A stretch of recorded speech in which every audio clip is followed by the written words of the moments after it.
આંખોની સારવાર ક્ષેત્રમાં શ્રેષ્ઠતાના 30 વર્ષ પૂર્ણ થવા નિમિત્તે centre for sight group of eye હોસ્પિટલે તેના સુરત કેન્દ્ર ખાતે advancing refractive care and centre excellence વિષય પર જનજાગૃતિ તથા ઇન્ટરએક્ટિવ સત્રનું આયોજન કરવામાં આવ્યું હતું. આ કાર્યક્રમમાં આંખના નિષ્ણાતો, દર્દીઓ તથા સમુદાયના સભ્યોએ ભાગ લીધો હતો. વિઝન કરેક્શન તથા સમગ્ર આંખોની સારસંભાળ ક્ષેત્રમાં થયેલી નવીનતમ પ્રગતિ ઉપર ચર્ચા કરવામાં આવી હતી.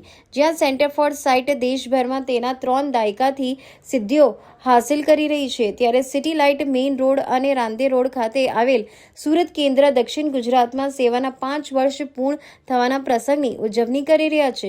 મારું નામ છે ડૉક્ટર પરેશ વૈદ્ય. હું મેડિકલ ડિરેક્ટર છું centre for sight group of I hospital Surat ખાતે. આજે આ પ્રેસ કોન્ફરન્સનું આયોજન થયું છે અહીંયા સુરત ખાતે સિલ્ક સર્જરીના પ્રમોશન માટે.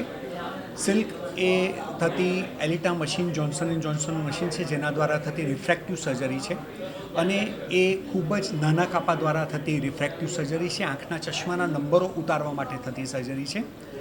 આ સર્જરીનો સૌથી મોટો ફાયદો એ છે કે એ પેઇનલેસ છે, એ બ્લેડલેસ છે અને આ સર્જરી પછી દર્દીને ફક્ત એક જ દિવસમાં રાહત થઈ જાય છે.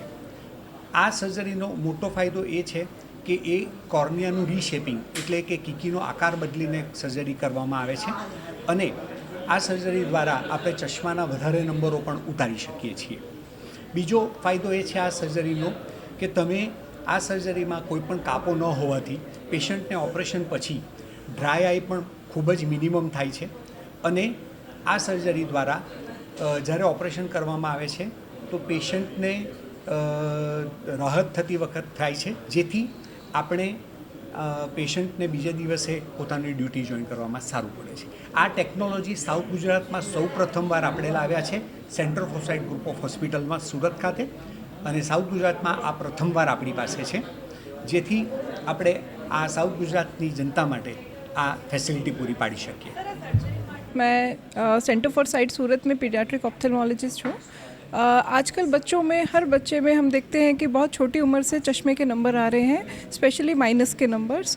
इसका सबसे मुख्य कारण ये है कि आजकल सब बच्चे स्क्रीन पे होते हैं, कोई बाहर जाने को रेडी नहीं है, बाहर जाने को खेलने को रेडी नहीं है. तो मेन जो हम कर सकते हैं आजकल के बच्चों के लिए, सबसे पहले उनका स्क्रीन टाइम हमें कम करना है.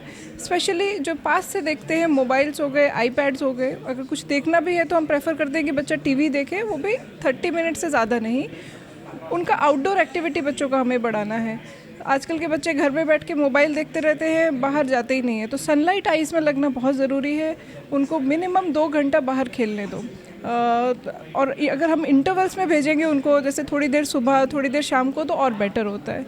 तीसरा, जब भी वो स्क्रीन देख रहे हैं थोड़ा डिस्टेंस से देखें, दूर से देखें. इसका एक रूल होता है कि फेस और हमारे जो बुक्स हो गई या फिर कोई भी स्क्रीन हो गया, उसमें एल्बो जितना डिस्टेंस होना चाहिए.